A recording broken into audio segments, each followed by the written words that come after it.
اقبال کہتا زمستانی ہوا میں گرچہ تیزی تھی شمشیر کی، لندن میں بھی نہ چھوٹے مجھ سے عذاب سار سے۔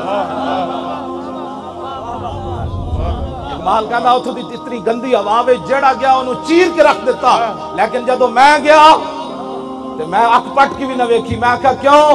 کہنے لگا تاز بندے این گلستان رستام، آشیاں بر شاخ طوبہ بستام۔ اقبال کہتا میں اتھے گیا باغبانا امتحانم کردان اور مارا میں این گلستانم کردان۔ کہتا میں بھی یورپ پڑھن گیا، اتھو دے پروفیسرہ میرے کو امتحان لیا، پھر میں نو سند دیتی۔ میں کہا پھر؟ کہتا سے گلستان لال ازار عبرتے چوں گلے کاغذ سرابے نکھاتے۔ کہنے لگا میں پورا یورپ پھریا، میں نو ایک بھی بندے دا پتر اتھے نظر کوئی نہیں آیا، کس ایک بندے کو میں نو خوشبو نہیں آئی اتھے۔ میں کہا پھر تو لاہور آگے سو گیا؟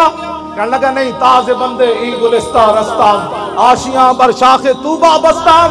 کہنے لگا میں انہاں دیا سندا تے انہاں دا علم لپیٹ کے یورپ دے منہ تے ماریا۔ میں کہا پھر سو گیا؟ کہنے لگا نہیں، مدینہ پاک جڑا راہ جانا سی نا، چھوٹے ہوتے درخت آشیانہ بنا کے میں بھی بہ گیا۔ جرمنی دا ایک مجذوب سی نیٹش،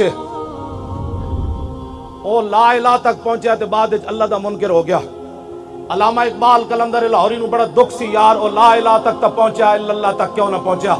اقبال کہندا او بلا دربان وطا اللہ نہ رفت، از مقام عبدہو بے گانا رفت۔ کہندا میں نو بڑا افسوس ہے او لا تک تے پہنچیا، اللہ تک نہ پہنچیا۔ کاش بودے در زمان احمد تا رسید بر سرور سرمد۔ اقبال کہندا ہائے افسوس او مجدد الفسانی دے زمانے چ ہوندا تے مجدد صاحب نے او دا ہاتھ پکڑ کے اللہ تک پہنچا دینا سی۔ فریاد افرنگو دلاویزی افرنگ، فریاد شیرینی و پرویزی افرنگ، عالم ہما ویرانہ چنگیزی افرنگ، معمار حرم باز بتا میر جہاں خیز۔ اقبال کہتا میں یورپ پھر کے آیا، وہ ظلم ہی ظلم ہے، کفر ہی کفر ہے، نانگی نانگے مسلمانوں دے خلاف سازشیں شاسان۔ کہتا اٹھو مسلح بہت سو چکا، خواب گراں خواب گراں خواب گراں خواب گراں خیز۔ کہتا بہت سو چکا، کہتا شرع یورپ بے نزائے کیل و کال، برا راہ کرداس بر گرگاں حلال۔ کہتا میں پورا یورپ پھریا، انہوں نے ایک کو متفق علیہ فیصلہ کر لیا، جتھے مسلمان بھیڑ ملے انہوں کھا جاؤ۔ میں کہا اقبال اقوام متحدہ کی ہوندا؟ کہندا در جنیوا چیز غیر از مکر و فن، سید توئی بیشوا نخچیر من۔ اقبال کہندا اقوام متحدہ کی ہوندا؟ سارے ڈاکو بہ کے فیصلہ کر دیں، تو کشمیر لپ لے میں عراق نپ لیں گا، تو اس بھیڑ نو کھا جا میں اس بھیڑ نو کھا جا۔ اے نادا ترا امید غم گسارا ز افرنگس۔ اقبال رو کے کہنے لگا جلیا اور تینو کدی یورپ والے کشمیر واپس لے کے دیں گے، عراق واپس لے کے دیں گے اور افغانستان واپس لے کے؟ اے نادا ترا امید غم گسارا ز افرنگس۔ کہندا تینو امید ہے کہ فرنگی کدے تیرے بالے چنگا سوچن گے؟ نا کدی بھی دل شاہین سوزت باہر عام مرغے کے در چنگس۔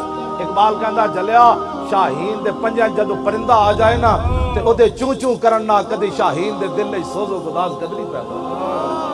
ہاں جدو کفر دے ہاتھ وچ مسلمان آ جائے او روے، او عراق دیاں بچیاں چیکھن، او برما دیاں بچیاں دے جناب او بازو کٹ کے تے انہاں جناب پستان کٹ کے او جناب کباب بنا کے کھاون، یا شام دی بچیاں دے سر اڑ جان تے ڈاکٹراں کول دوائی نہ ہوے مٹی لا دین تے او بچیاں پھر اینج رسدے مر جان، یا مقبوضہ کشمیر دیاں بچیاں دریا دے کنارے کھڑے ہو کے آواز لاون ہے کوئی محمد بن قاسم آن والا، یا میں دریا وچ چھال مار دیواں ہندو فوج آ رہی۔ اقبال کہندا تو جلا ہویا کدی بھی فرنگیاں کولو تو یہودیاں کولو تو عیسائیاں کولو تے جناب نصرانیاں کولو تے ہندوؤں کولو خیر دی توقع نہ رکھی۔ بس ایک ہی درباری بمصطفیٰ برسا خیش را کے دی ہماؤ۔ اقبال سارے کلام دا خلاصہ یہ کڑیا۔ اقبال کہندا بمصطفیٰ برسا خیش را کے دی ہماؤس، گربہو نہ رسیدی تمام بولا بیس۔ کہنے لگا سارا دین حضور کی ذات ہے، اگر یہاں تک پہنچا تو سارا دین مل گیا، اگر یہاں تک نہ پہنچا تو پھر تیرے پاس